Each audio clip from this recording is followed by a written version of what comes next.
Okay, so we were studying atomic structure and we have studied a few things about an atom. There are electrons, protons, and neutrons are inside the atoms. And by the discovery of electron, protons, and neutrons, we conclude few of results. क्या थे वो? That atomic number, mass number, isotopes, isobars, isotones, isomers, इन सब के बारे में कल हम लोगों ने थोड़ा थोड़ा स्टडी किया और साथ में बात की कि जो लाइन स्पेक्ट्रम है या जो शॉर्टकमिंग्स थे रुदरफोर्ड मॉडल के, उनको हम किस तरह से एक्सप्लेन कर सकते हैं। तो उसमें हमने जेसी मैक्सवेल का जो इलेक्ट्रोमैग्नेटिक वेव थ्योरी था उसको स्टडी किया कि वो क्या होती है और वेव्स के बारे में पढ़ने की कोशिश की कि वेव्स की कुछ कैरेक्टरिस्टिक्स होती हैं और उसमें एक कैरेक्टरिस्टिक थी वेवलेंथ।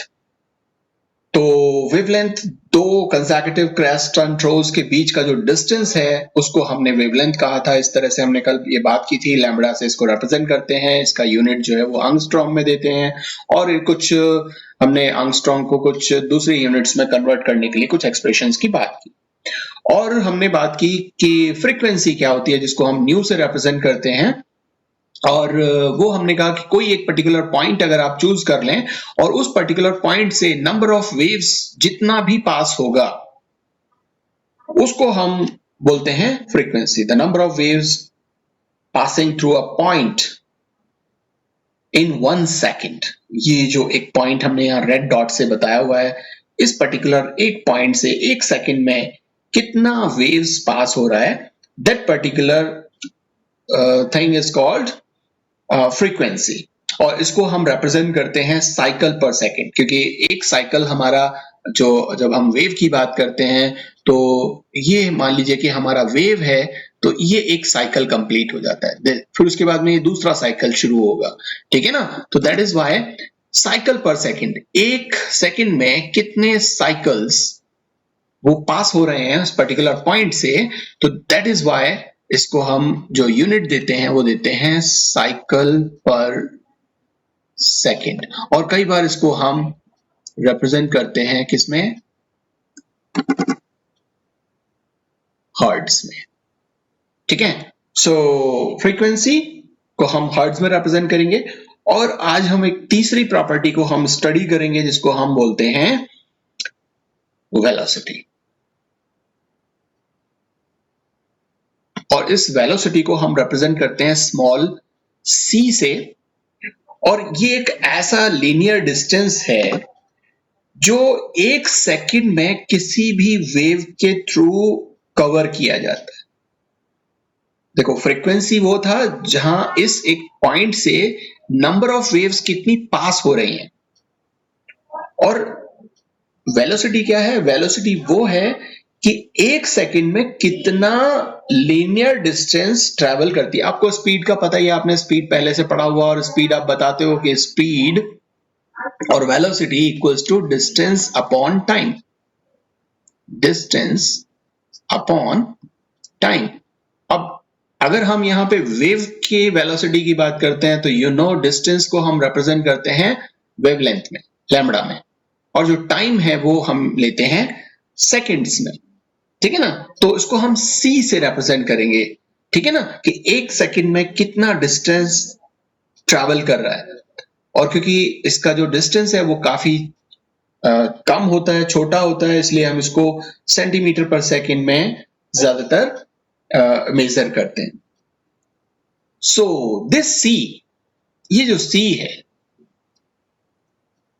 इसको अगर हम यहीं देखें c, ये हो जाएगा lambda multiplied by new, means frequency.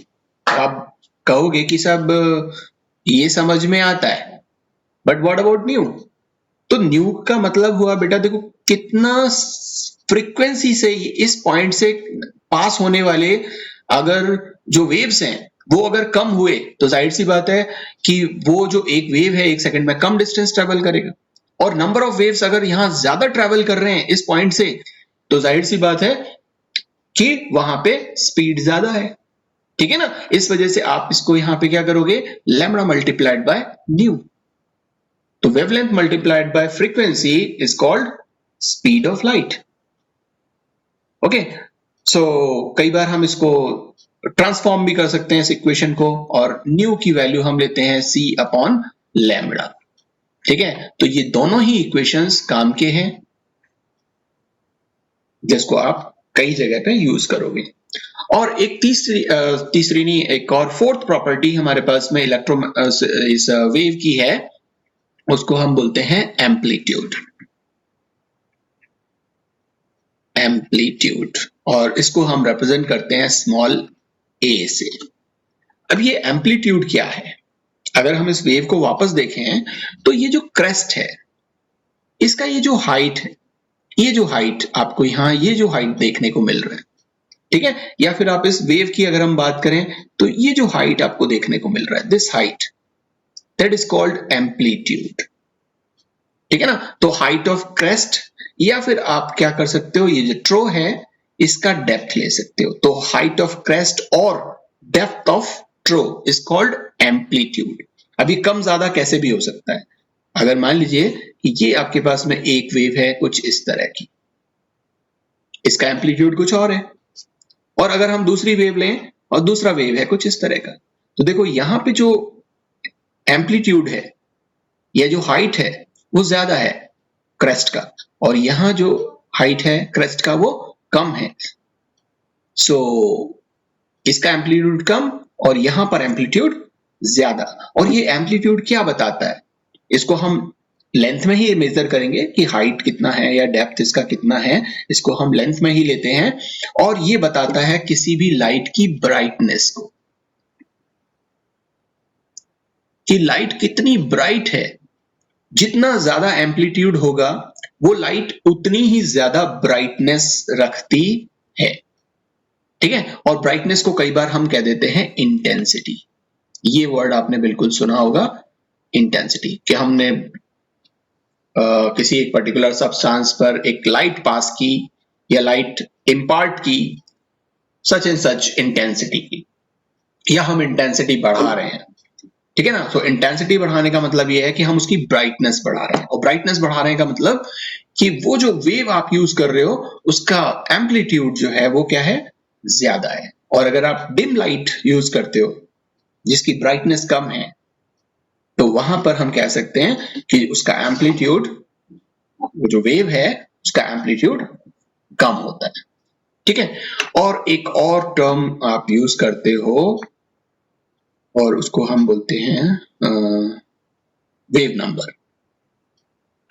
Wave number, और इसको हम रिप्रेजेंट करते हैं न्यू और बार से, है ना। ये जो न्यू था हमारा फ्रीक्वेंसी, दिस फ्रीक्वेंसी, इसके ऊपर अगर हम बार लगा दें तो वो हम इसको रिप्रेजेंट करते हैं न्यू बार से। अब वेव नंबर क्या होता है, वेव नंबर होता है कि आप एक पर्टिकुलर डिस्टेंस ले लीजिए। ठीक है, जैसे मान लीजिए कि हमने एक डिस्टेंस ले लिया, मैं यहीं पर आप लोगों को थोड़ा सा बताता हूं। ये हमने 1 सेंटीमीटर डिस्टेंस ले लिया, लेट्स से कि ये 1 सेंटीमीटर है, इसका जो लेंथ है वो 1 सेंटीमीटर। तो इस 1 सेंटीमीटर में कितनी वेव्स हैं, ठीक है। इसी तरह से मैंने यहां पर लिया, ये सेम मैंने उतना ही डिस्टेंस लिया हुआ है, और यहां पर अगर मैं देखूं इसी तरह से मैंने एक और सेम 1 सेंटीमीटर का डिस्टेंस लिया, और यहां पर हम देखें तो आप यहां देखो कि लेंथ सेम है 1 सेंटीमीटर, लेकिन यहां पर कई सारी वेव्स आ रही हैं। ये देखो, ये एक वेव हो गई, ये दूसरी वेव हो गई, और ये 2.5, तो यहाँ 2.5 वेव्स आई हैं। और यहां पर आप देखोगे तो 1.5 वेव आई है, और यहां आप देखोगे तो सिर्फ हाफ वेव आई है। ठीक है ना, अब ये मल्टीपल्स में होती हैं, लेकिन मुझे बनाते समय ये हाफ में आ रही हैं, अलग बात है। बट ये जरूरी नहीं है कि मल्टीपल्स में भी हो, ये भी एक बात है कि उस 1 सेंटीमीटर में वो कितनी भी वेव्स आ सकती हैं। तो number of waves present in 1 centimetre length, उसको हम क्या बोलेंगे? उसको हम बोलेंगे वेव नंबर। 1 सेंटीमीटर में प्रेजेंट वेव्स की संख्या। ठीक है, अब ये किस पे डिपेंड करेगी? ये डिपेंड करेगी कि वो वेव जो है वो कितनी लंबी है। अब यहां पर अगर हम बात करें तो देखो ये वेवलेंथ इसकी छोटी है, इसका एक वेवलेंथ यहां से लेकर के और सिर्फ यहां तक है, ये इसका वेवलेंथ है। और यहां पर अगर हम बात करें तो इसका वेवलेंथ तो यहां से फिर ये अगर हम आगे मूव करेंगे तो यहां तक आएगा, तो इसकी वेवलेंथ ज्यादा है। तो अगर वेवलेंथ की वैल्यू छोटी हो, ये वेवलेंथ की वैल्यू अगर छोटी हो तो कई सारे वेव्स उसमें आ जाते हैं, है ना। और अगर वेवलेंथ की वैल्यू बड़ी हो तो उसमें कम वेव्स आते हैं। मतलब कि ये जो न्यू बार है ये इस वेवलेंथ के इनवर्सली प्रोपोर्शनल होगा या इसके व्युत्क्रमानुपाती होगा। लैम्बडा की वैल्यू अगर आप बढ़ा दोगे, ज्यादा कर दोगे, जैसे कि यहां पर है वेवलेंथ बढ़ा दिया, तो वेवलेंथ बढ़ाते ही जो वेव नंबर है वो क्या हो जाएगा? कम कम आएंगी यहाँ पे वेव्स। और अगर आपने लैम्बडा की वैल्यू को क्या कर दिया? कम कर दिया, तो वेव नंबर जो है वो बढ़ जाएगा। तो यहाँ पे बहुत सारे वेव्स उसमें सेट हो सकते हैं। इसको दूसरे तरह से भी आप समझ सकते हो। मान लीजिए कि आपके पास में एक कंटेनर है, ठीक है ना, और एक ये दूसरा कंटेनर है। आपने इसमें क्या किया? कुछ बड़े बड़े बॉल्स भरे और इसमें आपने देखा कि अरे 4 बॉल्स आ गए, और सेम साइज का कंटेनर ये दूसरा है और यहां पर आपने छोटे छोटे बॉल्स लिए, तो ये देखो यहां पर कई सारे बॉल्स आपके आ जाएंगे, ठीक है ना। तो सेम साइज है, लेकिन नंबर ऑफ जो मार्बल्स हैं या नंबर ऑफ स्टोन्स हैं या नंबर ऑफ जो भी आपने यहाँ बॉल्स लिए हैं वो नंबर बढ़ गया। तो ये वेव को आप ये मान लो कि ये वेव्स हैं, ये वेव, एक ये वेव, एक ये वेव, एक ये वेव, और यहाँ पर ये इतने सारे वेव्स हैं। तो वेव नंबर डिपेंड किस पर कर रहा है? इसके साइज पे, जो वेव का जो साइज है उस पर, और वेव का साइज हम देते हैं लैम्बडा से, ठीक है। सो आई होप आप लोगों को ये चीज यहाँ पे समझ में आ गई होगी कि जो इलेक्ट्रोमैग्नेटिक वेव थ्योरी थी उसमें जो वेव हमारे पास में है उसकी जो कैरेक्टरिस्टिक है वो क्या होती हैं। वेवलेंथ क्या होता है, फ्रीक्वेंसी क्या होता है, वेलोसिटी क्या होता है, एम्पलीट्यूड क्या होता है और वेव नंबर क्या होता है। और अगर हम इस इलेक्ट्रोमैग्नेटिक रेडिएशन को इनकी वेवलेंथ या इनकी फ्रीक्वेंसी, इनमें किसी भी एक चीज को लेकर के और एक ऑर्डर में अगर हम जमा दें, जैसे मान लीजिए कि वेवलेंथ को बढ़ते हुए क्रम में या फ्रीक्वेंसी को बढ़ते हुए क्रम में या वेव नंबर को बढ़ते हुए क्रम में या घटते हुए क्रम में, है ना, या तो असेंडिंग ऑर्डर में या डिसेंडिंग ऑर्डर में, अगर हम इस वेव्स को अगर हम ले लें तो हमें एक स्पेक्ट्रम मिलता है, एक कंप्लीट स्पेक्ट्रम। और उस स्पेक्ट्रम को ही हम बोलते हैं electromagnetic spectrum, just like that.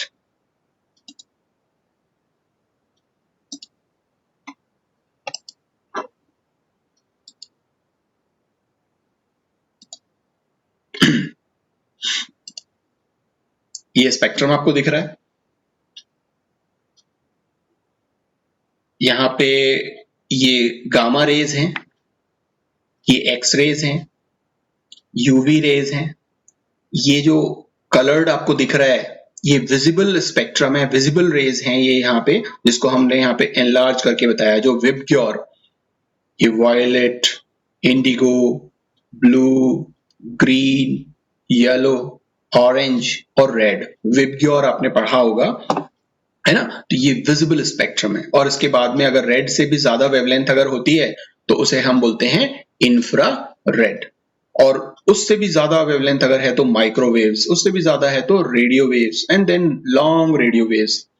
तो इस तरह से ये इलेक्ट्रोमैग्नेटिक जो स्पेक्ट्रम है वो हमें मिलता है अगर हम इंक्रीजिंग ऑर्डर ऑफ वेवलेंथ में या डिक्रीजिंग ऑर्डर ऑफ फ्रीक्वेंसी में किसी भी एक प्रॉपर्टी, ये जो हमारे पास में प्रॉपर्टी है इनमें से अगर हम वेवलेंथ को, फ्रीक्वेंसी को, वेव नंबर को, इनमें से किसी भी एक प्रॉपर्टी को लेकर के और उनको एक पर्टिकुलर ऑर्डर में अगर हम उसे जमा देते हैं या अरेंज कर देते हैं तो हमें ये इलेक्ट्रोमैग्नेटिक स्पेक्ट्रम मिल जाता है।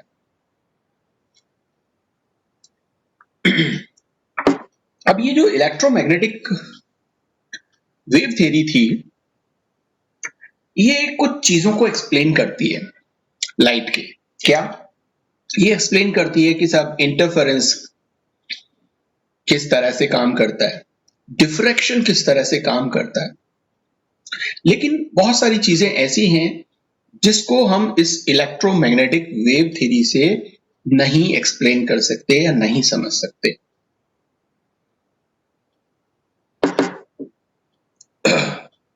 वो चीजें क्या हैं? आई थिंक आप लोगों को यहां तक ये चीजें समझ में आ गई होगी। और अभी हम जो चीज पढ़ना चाह रहे हैं या समझना चाह रहे हैं वो है कि जो लाइन स्पेक्ट्रम आ रहा है, रुदरफोर्ड ने जो बताया कि कॉन्टिन्यूस स्पेक्ट्रम आना चाहिए, क्योंकि जो इलेक्ट्रॉन है वो इस तरह का स्पाइरल मोशन कर रहा है और एक कॉन्टिन्यूस स्पेक्ट्रम हमें मिलना चाहिए, लेकिन मिलता हमारे को ऐसा स्पेक्ट्रम नहीं है, हमें मिलता है लाइन स्पेक्ट्रम। ये कॉन्टिन्यूस स्पेक्ट्रम देगा। तो वहां हम समझने की कोशिश कर रहे हैं कि लाइन स्पेक्ट्रम किस तरह से आ सकता है, और उसके लिए हमने यहाँ वेव थ्योरी को बेस मानते हुए थोड़ा सा समझ लेंगे आगे। तो हमें ये जानना जरूरी था कि वेव थ्योरी क्या होती है और फिर वेव क्या होती है और वेव के कुछ कैरेक्टरिस्टिक्स क्या हैं, और इस वेव थ्योरी के अकॉर्डिंग क्या चीजें हम एक्सप्लेन कर सकते हैं और क्या चीजें हम एक्सप्लेन नहीं कर सकते। उसमें हमने देखा कि इंटरफेरेंस, डिफ्रैक्शन, इन चीजों को हम एक्सप्लेन कर सकते हैं, लेकिन कुछ चीजें ऐसी हैं जिनको हम एक्सप्लेन नहीं कर सकते। और वो चीजें क्या हैं? वो चीजें हैं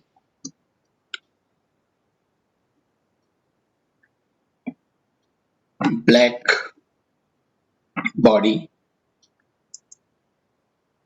रेडिएशन,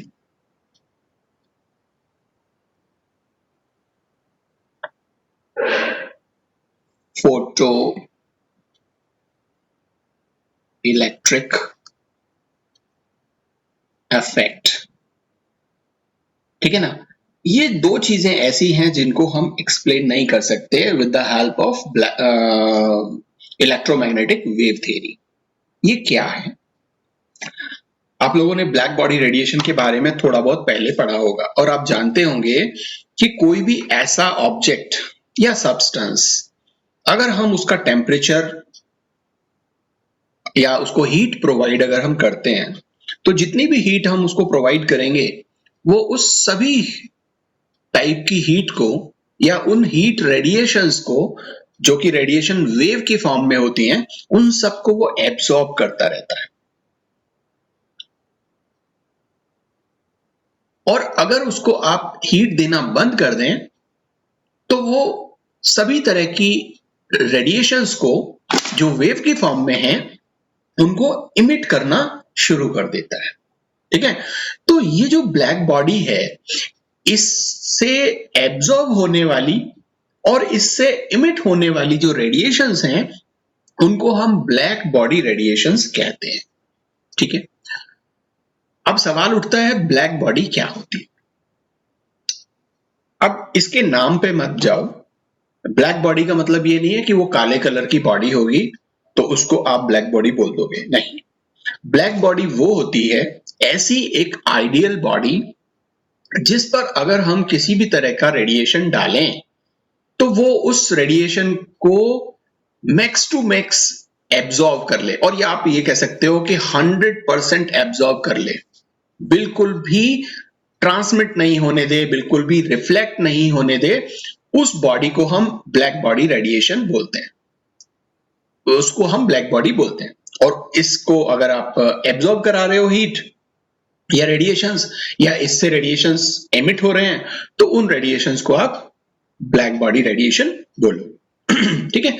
इसका एक छोटा सा एग्जांपल मैं आपको देता हूं कि कई तरह की ब्लैक बॉडीज होती है। एक फ्यूरीज की ब्लैक बॉडी है, आपने पढ़ी भी होगी। ये एक सर्कुलर मोशन का एक बॉडी है, एक स्फीयर मान लीजिए, एक गेंद है, ठीक है ना, एक बॉल, और उसमें एक छोटा सा हमने एक होल किया हुआ है। छोटा सा होल मतलब कुछ नैनोमीटर का, ठीक है ना, वो होल किया हुआ है। और यहां से हम क्या करते हैं, एक लाइट को पास करते हैं इस होल से। अब जाहिर सी बात है लाइट ये होगी, ये यहाँ टकराएगी, और ये पूरा का पूरा जो ब्लैक बॉडी है ये किसी एक आइसोलेटेड सिस्टम में रखी हुई है। ठीक है, आइसोलेटेड सिस्टम वो होता है जहां से ना तो मैटर ना ही एनर्जी बाहर आ सकती है। ठीक है ना, अब ये यहाँ टकराएगी इसकी दीवारों पे, और यहाँ पे इसकी दीवारों पे टकराने के बाद ये इधर मूव कर जाएगी, फिर इधर मूव करेगी, इधर मूव करेगी, तो कुल मिलाकर के ये बाहर नहीं निकल पाएगी, ये ट्रैप हो गई इसमें। और ट्रैप हो गई तो धीरे धीरे धीरे धीरे ये एब्जॉर्ब हो जाएगी, इसके अंदर ही अंदर एब्जॉर्ब हो जाएगी। मतलब जो रेडिएशन आपने यहाँ पर डाला, ये रेडिएशन पूरा का पूरा एब्जॉर्ब हो गया। तो ये बॉडी क्या कहलाएगी, ब्लैक बॉडी कहलाएगी। और इससे क्योंकि ये रेडिएशन एब्जॉर्ब हो गया, तो जो रेडिएशन इस पर पड़े हैं, जो एब्जॉर्ब हुए हैं, उनको हम ब्लैक बॉडी रेडिएशन बोलेंगे। फिर जब आप इसको यहां से रेडिएशन डालना बंद कर देते हो, फिर ये क्या करेगा, अगर ये आइसोलेटेड सिस्टम में नहीं है तो ये अपनी रेडिएशंस को बाहर निकालेगा या इमिट करेगा, और इमिट करेगा तो ये इमिट होने वाले जो रेडिएशन है इनको भी हम ब्लैक बॉडी रेडिएशन बोलेंगे। जो एब्जॉर्ब हो रहे हैं रेडिएशन उनको भी हम ब्लैक बॉडी रेडिएशन बोलेंगे। तो ब्लैक बॉडी समझ में आ गया, ऐसा कोई भी आइडियल बॉडी जो सभी तरह की रेडिएशंस को एब्जॉर्ब कर ले और इमिट कर दे, उसको हम ब्लैक बॉडी बोलते हैं। और इससे निकलने वाले, इसको एब्जॉर्ब होने वाले रेडिएशंस को ब्लैक बॉडी रेडिएशंस कहा जाता है। ठीक है, इसको पता कैसे लगाया गया कि साहब ऐसा है, एक्चुअली हुआ ये कि एक एक्सपेरिमेंट किया गया, या होता है नॉर्मली, आप भी देखते हो रोज, मैं आप लोगों के साथ में उसको अगर हम डिस्कस करें, सुबह का सनराइज और शाम का सनसेट अगर आप देखो, तो जब सूरज निकलना शुरू होता है, सनराइज शुरू होता है, तो आपको जो हॉराइजन है, इस हॉराइजन से जब ये निकलने की कोशिश कर रहा होता है सूरज, तो यहां पर ये कुछ रेडिश दिखाई देगा।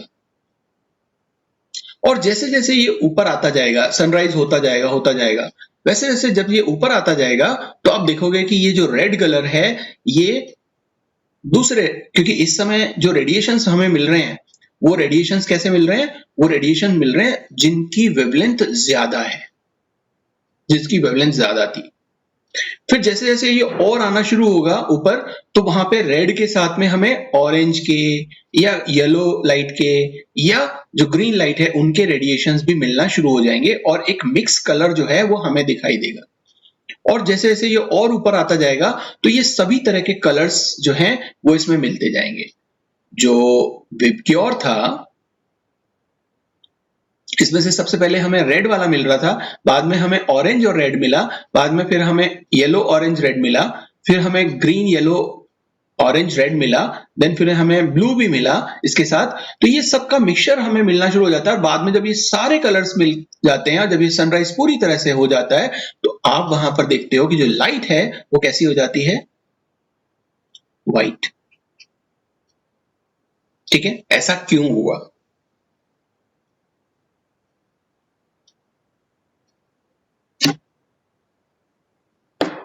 ऐसा इसलिए हुआ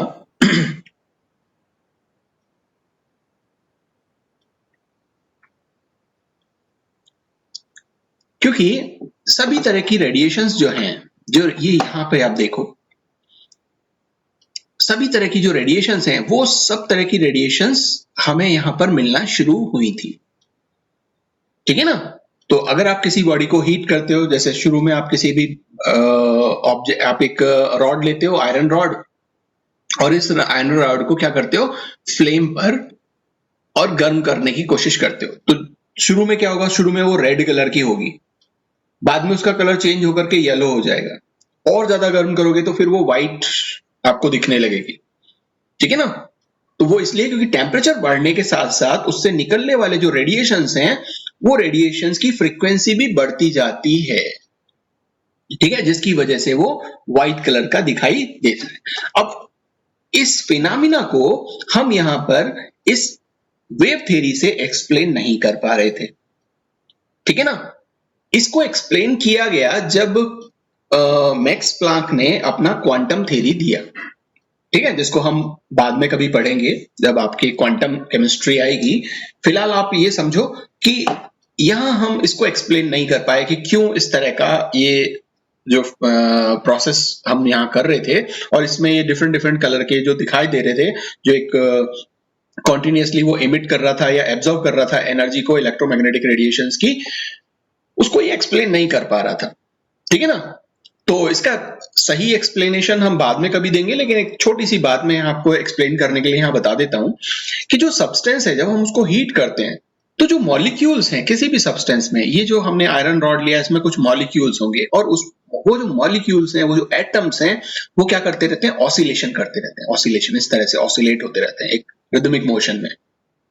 ठीक है ना? और ये ऑसिलेशन करते रहते हैं और रेडिएशंस को इमिट करते रहते हैं किसी एक पर्टिकुलर फ्रीक्वेंसी, और ये कॉन्टिन्यूसली ऐसा होता रहता है। और इसमें हायर फ्रीक्वेंसी और लोअर फ्रीक्वेंसी के जो रेडिएशंस हैं वो इमिट और एब्जॉर्ब किए जाते हैं। तो सबसे पहले अगर आप यहां पर देखो तो सबसे पहले कौन एब्जॉर्ब होगा? अगर आप यहां पे देखते हो कि सबसे पहले रेड कलर ये दिखाई देता है, जब आप इसको गर्म करते हो तो ये सबसे पहले रेड कलर का दिखाई देता है यहां ऐसा। ठीक है ना? क्यों दिखाई दे रहा है? क्योंकि जो वेवलेंथ है वो ज्यादा है, और वेवलेंथ ज्यादा होगी तो जाहिर सी बात है, एक इक्वेशन आपने पढ़ी होगी, E equals to H nu. ये प्लांक का इक्वेशन है। अब आप बोलोगे साहब ये आप पहले से ही बता रहे हो, तो ये तो हमें पता था। अभी तक प्लांक ने ये इक्वेशन दिया ही नहीं है, लेकिन इस इक्वेशन के अकॉर्डिंग हम समझने की कोशिश करते हैं कि फ्रीक्वेंसी, ये फ्रीक्वेंसी जो है, ये फ्रीक्वेंसी क्या है? ये है एच सी अपॉन लेमड़ा। अगर लेमड़ा की वैल्यू ज्यादा है तो एनर्जी कम होगी। तो देखो शुरू में एनर्जी कम होती है, जब हम इसको गर्म करना शुरू करेंगे तो एनर्जी होगी कम, और एनर्जी कम होगी तो वो दिखाई देगा रेड। और जैसे जैसे एनर्जी बढ़ती जाएगी तो यहां जो एब्जॉर्ब होने वाली जो रेडिएशन की जो फ्रीक्वेंसी है वो भी क्या होती जाएगी? ये धीरे धीरे फ्रीक्वेंसी बढ़ती जाएगी, और ये देखो फ्रीक्वेंसी इंक्रीज हो रही है ना, ये देखो लेफ्ट साइड में हम आ रहे हैं तो फ्रीक्वेंसी इंक्रीज हो रही है ना, और फ्रीक्वेंसी बढ़ती जाएगी और एनर्जी भी बढ़ती जाएगी और वेवलेंथ कम होता जाएगा, है ना? तो ये धीरे धीरे एनर्जी बढ़ती जाएगी, और ये पहले रेड दिखाई देगा, फिर यहाँ पर ऑरेंज और रेड मिल करके दिखाई देगा, फिर ये येलो ऑरेंज और रेड मिल करके दिखाई देगा, देन फिर ग्रीन कलर भी इसमें ऐड हो जाएगा, देन फिर ब्लू कलर भी ऐड हो जाएगा, और ये सब कलर मिल जाएंगे तो इसे हम बोलेंगे व्हाइट लाइट। ठीक है ना? कि वो कैसा दिखाई देगा? वो व्हाइट कलर का शो होगा।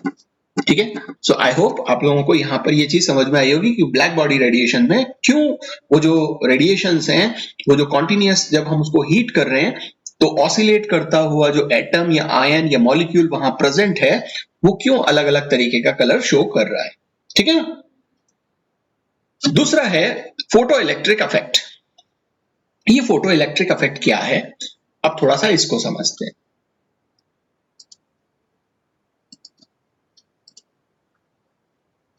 देखो, अगर हम एक मेटल सरफेस ले लें, मान लीजिए कि ये हमने एक मेटल सरफेस ले लिया, ठीक है, और इस मेटल सरफेस पर हम क्या करते हैं? कुछ लाइट रेडिएशंस को इंपार्ट करते हैं या डालते हैं, या चलो छोड़ो, इसको छोड़ो। आपने एक बहुत अच्छी चीज सुनी पड़ी होगी और आजकल बहुत चलन में है, जिसको हम बोलते हैं सोलर सेल्स। आपने कई घरों की छतों पर सोलर पैनल्स देखे होंगे। वो ब्लैक कलर के पैनल्स होते हैं, उन पर सनलाइट पड़ती है, ठीक है, और वो जो इलेक्ट्रिसिटी है वो वहां पर जनरेट होगी, और उस इलेक्ट्रिसिटी को फिर हम वो बैटरीज में स्टोर कर लेते हैं, और उसको फिर हमारे जो घर में जितने भी इलेक्ट्रिकल अप्लायंसेस होते हैं उनको हम उससे रन करते हैं या चलाते हैं, है ना? ये चीज आप लोगों ने सभी ने सुनी होगी, देखी होगी। यहाँ होता क्या है? यहाँ होता ये है, क्योंकि वहां पर जो हम मेटल काम में ले रहे हैं वो सिलिकॉन और उसके कुछ अलॉयज जो हैं वो हम वहां पे काम में ले रहे हैं। तो जब भी हम यहाँ मेटल पर एक रेडिएशंस डालते हैं लाइट का, तो यहाँ होता क्या है कि ये लाइट रेडिएशंस जिनकी कुछ पर्टिकुलर वेवलेंथ है, जिनकी पर्टिकुलर कुछ एनर्जी है या फ्रीक्वेंसी है, और यहाँ जो इलेक्ट्रॉन है उस पर पड़ती है और ये इलेक्ट्रॉन बाद में यहां से क्या हो जाता है, इमिट हो जाता है। तो रेडिएशंस, एक सर्टेन अमाउंट की फ्रीक्वेंसी का रेडिएशन अगर हम मेटल सरफेस पर डालते हैं तो वो मेटल का जो इलेक्ट्रॉन है वो उस मेटल सरफेस से इजेक्ट हो जाता है या बाहर निकल जाता है। इस फिनोमिना को हम बोलते हैं फोटो इलेक्ट्रिक इफेक्ट, क्योंकि ये फोटो की वजह से हुआ है। फोटो मतलब लाइट, इलेक्ट्रिक का मतलब है कि जो इलेक्ट्रॉन है वो निकले हैं। और आपको पता है कि जब भी इलेक्ट्रॉन एक जगह से दूसरी जगह मूव करता है, ये जो चार्ज पार्टिकल है ये अगर मूव करता है तो इलेक्ट्रिसिटी इसके डायरेक्शन के अपोजिट डायरेक्शन में फ्लो होना शुरू हो जाती है ना, या बिजली बन जाती है। और इफेक्ट, तो लाइट रेडिएशंस को मेटल सरफेस पर डालने पर जो इलेक्ट्रॉन इमिट होता है उसे हम, इस फिनोमिना को फोटो इलेक्ट्रिक इफेक्ट बोलते हैं। इस इलेक्ट्रॉन को फोटो इलेक्ट्रिक इलेक्ट्रॉन बोलते हैं। और जो इमिटेड इलेक्ट्रॉन है इसको हम फोटो इलेक्ट्रॉन बोल रहे हैं। और इस एक्सपेरिमेंट में हमने कुछ ऑब्जर्वेशंस किए। वो ऑब्जर्वेशंस क्या थे कि देखो, जब हम इन इलेक्ट्रॉन्स पर ये रेडिएशंस डालते हैं और ये इससे जब टकराते हैं मेटल पर, तो एक पर्टिकुलर टाइम के बाद में ये इजेक्शन शुरू होता है। ऐसा नहीं है कि यहां पे जैसे ही डाला वैसे ही शुरू हो गया, ठीक है ना। क्यों? क्योंकि ये लाइट को क्या करेगा, धीरे धीरे जैसे जैसे लाइट इस पर पड़ेगी, ये लाइट एनर्जी को लेकर के, लाइट एनर्जी को स्टोर करता रहेगा। और जब इतनी एनर्जी मिल जाएगी, जैसे इसको इस तरह से आप देख सकते हैं कि इतनी एनर्जी इसको चाहिए कि ये यहां से इजेक्ट हो जाए। या आप ऐसा कह सकते हैं कि ये इलेक्ट्रॉन यहां पर है, ये इलेक्ट्रॉन यहां पर है और इसको इस जगह पहुंचना है। तो ये जो एनर्जी गैप है, ये जो डेल्टा ई है, ये जो एनर्जी गैप है, इतनी एनर्जी इस पर इसको मिल जानी चाहिए। तो ये धीरे धीरे एनर्जी को क्या करेगा, एब्जॉर्ब करता रहेगा, स्टोर करता रहेगा। और एक समय ऐसा आएगा जब उसके पास में इतनी एनर्जी हो जाएगी, उस समय ये एकदम से इमिट कर देगा। ऐसा होना चाहिए था, ऐसा एक्सपेक्टेशन था, लेकिन ऐसा होता नहीं है। होता क्या है कि आप एक पर्टिकुलर टाइप की रेडिएशंस को इस पर डालते हो और किसी तरह का कोई रिएक्शन आपको देखने को नहीं मिलता। लेकिन आप इसकी इंटेंसिटी बढ़ाते जाओ, इसकी फ्रीक्वेंसी बढ़ाते जाओ, और इन लाइट रेडिएशंस की फ्रीक्वेंसी आप बढ़ाते जाओगे। जैसे जैसे आप फ्रीक्वेंसी बढ़ती जाएगी, एक पर्टिकुलर फ्रीक्वेंसी आएगी जिस पर्टिकुलर फ्रीक्वेंसी को डालते ही इस मेटल सरफेस से इलेक्ट्रॉन इमिट हो जाता है या इजेक्ट हो जाता है, निकल जाता है। तो उस फ्रीक्वेंसी को, जिस फ्रीक्वेंसी पर ये इलेक्ट्रॉन इस मेटल सरफेस को छोड़ करके इजेक्ट हो रहा है या निकल रहा है, उसे हम बोलते हैं थ्रेशहोल्ड फ्रीक्वेंसी। और फ्रीक्वेंसी को आप एनर्जी में कन्वर्ट कर सकते हो, क्योंकि आपके पास में एक इक्वेशन है E equals to H nu, ठीक है। हालांकि ये बाद में दी गई है ये इक्वेशन, बट आप इसको इंटर कन्वर्ट कर सकते हो। तो आपको ये पता है कि अगर ये एनर्जी है तो यहां इसकी एनर्जी इतनी है, और इस एनर्जी गैप को यहां से और यहां तक का ये जो एनर्जी गैप है, ये जो डेल ई है, जाहिर सी बात है फ्रीक्वेंसी बढ़ती जाएगी। तो एक पर्टिकुलर फ्रीक्वेंसी ऐसी आएगी जिस पर इतनी एनर्जी इसके पास में होगी और ये इलेक्ट्रॉन एमिट हो जाएगा या इजेक्ट हो जाएगा। और उस फ्रीक्वेंसी को हम बोलते हैं थ्रेशोल्ड फ्रीक्वेंसी, उस एनर्जी को हम बोलते हैं थ्रेशोल्ड एनर्जी, और इसको हम रिप्रेजेंट करते हैं न्यू नॉट से, ये जो थ्रेशोल्ड फ्रीक्वेंसी है इसको।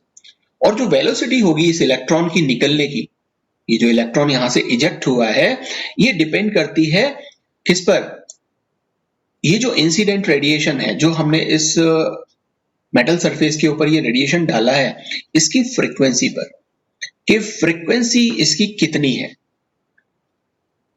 इंटेंसिटी पर डिपेंड नहीं करता, इंटेंसिटी अलग चीज है, फ्रीक्वेंसी अलग चीज है। वो हमने पिछले सेक्शन में देखा है कि फ्रीक्वेंसी क्या होती है, एक सेकंड में एक पर्टिकुलर पॉइंट से पास होने वाले जो वेव्स हैं उनका नंबर है। और इंटेंसिटी क्या है, इंटेंसिटी है वो जो एम्पलीट्यूड, कितनी ऊंचाई का उसका जो क्रेस्ट है, या ट्रो जो है वो कितनी डेप्थ का है, वो उसकी इंटेंसिटी है, तो इंटेंसिटी पे डिपेंड नहीं करती इसकी वेलोसिटी कि ये किस वेलोसिटी से निकलेगा, वो डिपेंड करती है कि हमने यहाँ पे जो एनर्जी दी है उसकी फ्रीक्वेंसी कितनी है। और जो नंबर ऑफ फोटो इलेक्ट्रॉन्स यहाँ से निकलेंगे कि 1 निकलेगा, 2 निकलेगा, 10, 20, 50 जितने भी इलेक्ट्रॉन्स यहाँ से निकल रहे हैं वो किस बात पे डिपेंड करते हैं, वो डिपेंड करते हैं इंटेंसिटी पर। इंटेंसिटी मतलब वो जो एम्पलीट्यूड है, ये जो कितनी ऊंचाई का, ये कितनी ब्राइट लाइट है, कितना एम्पलीट्यूड का ये लाइट आप दे रहे हो, कितनी इंटेंसिटी का लाइट दे रहे हो, इस बात पे डिपेंड करता है। तो ये 3 इंपॉर्टेंट फैक्ट्स हमें देखने को मिले। पहला, थ्रेशोल्ड फ्रीक्वेंसी कि इतनी फ्रीक्वेंसी की एनर्जी या लाइट हमको वहां देनी है तभी इलेक्ट्रॉन इजेक्ट होगा। दूसरा, जो वेलोसिटी है इस इजेक्टेड इलेक्ट्रॉन की, ये इजेक्टेड इलेक्ट्रॉन की वेलोसिटी डिपेंड करती है फ्रीक्वेंसी पे कि कितना फ्रीक्वेंसी का लाइट हमने इस पर इंपार्ट किया है। और तीसरी चीज कि जो इसकी नंबर है इलेक्ट्रॉन्स का, वो इंटेंसिटी पर डिपेंड करता है कि कितनी ज्यादा इंटेंसिटी की लाइट रेडिएशन हमने इस पर इंसिडेंट की है या इंपार्ट की है। तो इसको समझने के लिए एक एक्सप्लेनेशन ये है कि जैसा मैं आपको पहले बता रहा था कि पहले ये था कि पहले वो इतना एक्यूमुलेट करता रहेगा एनर्जी को, जैसे जैसे हम इस पर डालते रहेंगे धीरे धीरे धीरे धीरे गर्म होता रहेगा, और जब इतना गर्म हो जाएगा या इतनी एनर्जी ले लेगा कि ये यहां तक पहुंच जाए तो वो एकदम से इजेक्ट कर देगा। नहीं, ऐसा नहीं होता। ये करता क्या है कि तब तक यहां पर ये एब्जॉर्ब नहीं करेगा एनर्जी को जब तक कि इस इंसिडेंट रेडिएशन की फ्रीक्वेंसी थ्रेशोल्ड फ्रीक्वेंसी के इक्वल ना हो। अगर ये इससे कम है, थ्रेशोल्ड फ्रीक्वेंसी से कम है, तो इस एनर्जी को ये एब्जॉर्ब करेगा ही नहीं। अब इसको कुछ इस तरह से समझो। आप लोगों ने कई बार जब आप कहीं जाते हो, है ना, तो रेलवे स्टेशन वगैरह पर या किसी फेयर में जाते हो, किसी एग्जीबिशन में जाते हो, तो वहां पे एक वेइंग मशीन लगी होती है ना, और उस वेइंग मशीन के अंदर और लिखा होता है कि आप 5 रुपीज का कॉइन आप यहां पर डालोगे तो आपका वेट जो है वो एक जो टिकट है वो एक निकाल करके देता है जिस पर आपका वेट इंप्रेस होता है।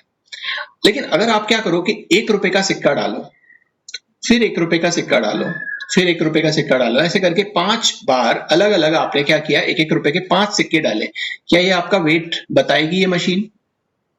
नहीं बताएगी। ठीक है ना? क्यों? क्योंकि ये ऐसे डिजाइन है कि 5 रुपीज का कॉइन जब आप एक साथ डालो, मतलब एक डालोगे एक कॉइन, तब ये यहां पर क्या करेगी, वे करेगी। आप यहां पे 1-1 रुपए के 5 सिक्के, क्या आप 500 1000 करोड़ सिक्के भी डाल दोगे तो भी ये आपका वेट नहीं बताएगी।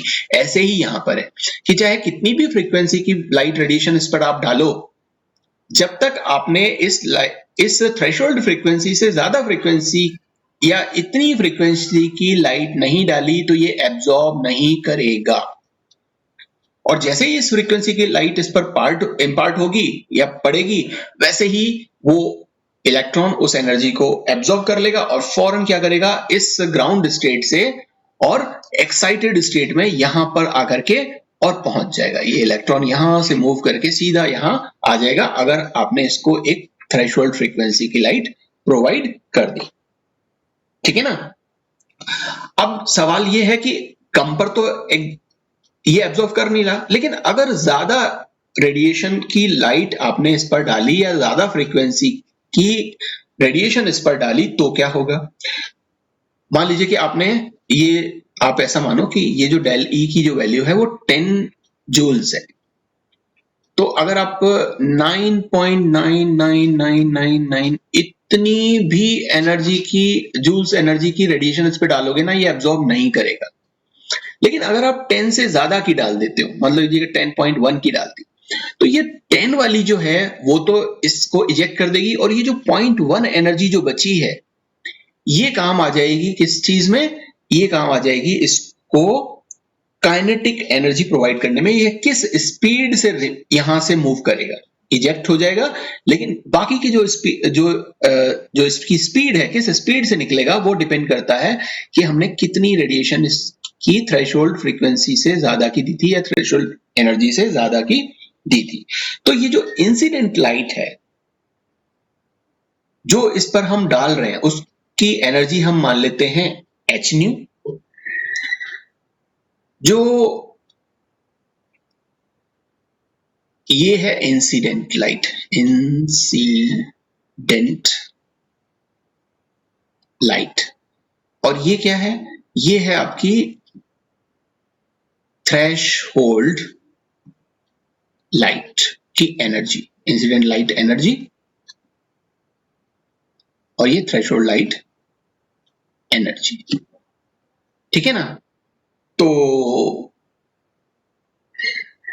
ये तो काम आएगी इजेक्ट करने में, और ये काम आएगी ये इसका अगर इसमें से माइनस कर दें, मतलब H new minus H new not, ये हम कर दें तो वो क्या आ जाएगा? वो आ जाएगा काइनेटिक एनर्जी। और काइनेटिक एनर्जी को हम रिप्रेजेंट करते हैं हाफ mv स्क्वायर।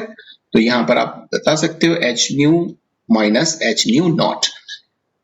तो इस टोटल एनर्जी में से ये थ्रेशोल्ड एनर्जी माइनस कर दो, और जो एनर्जी बचेगी, जैसे मान लीजिए कि आपको यहां पर आपने दिया इसको 25 जूल्स, तो 10 जूल्स तो काम आ गया किसमें? थ्रेशोल्ड, इसको इजेक्ट करने में। और जो 15 जूल्स जो बचा, वो क्या करेगा? वो इसको काइनेटिक एनर्जी प्रोवाइड करेगा, या इसको स्पीड प्रोवाइड करेगा। ठीक है ना? सो इसको आप इस तरह से भी लिख सकते हो कि एच कॉमन ले लोगे और न्यू माइनस न्यू नॉट, और ये हो जाएगा हमारे पास में काइनेटिक एनर्जी। तो ये जो इंसिडेंट लाइट है, ये दो काम आती है। पहला काम, और इसको हम आइंस्टीन का फोटो इलेक्ट्रिक इक्वेशन बोलते हैं। ये जो है ना, ये हमारे पास में आइंस्टीन्स फोटो इलेक्ट्रिक इक्वेशन है, आइंस्टीन्स फोटो इलेक्ट्रिक इक्वेशन। तो जो लाइट आप इस पर डाल रहे हो, जो एच न्यू एनर्जी रखती है, ये दो काम आती है। पहला, इसको इजेक्ट करने में काम आती है, और दूसरा, जो आप इसको माइनस कर दोगे इस थ्रेशोल्ड एनर्जी को, वो जो एनर्जी बचेगी वो उसको काइनेटिक एनर्जी प्रोवाइड करने में काम आती है, कि वो किस स्पीड से निकलेगा। और जैसे जैसे आप इसकी इंटेंसिटी बढ़ाते जाओगे, है ना, वैसे वैसे क्या होता जाएगा? जो फ्रीक्वेंसी है वो भी इंक्रीज होती जाएगी। और फ्रीक्वेंसी, अब देखो फ्रीक्वेंसी कैसे इंक्रीज होगी इंटेंसिटी बढ़ाने पर। इसको आप कुछ इस तरह से समझो। ये है मेरे पास में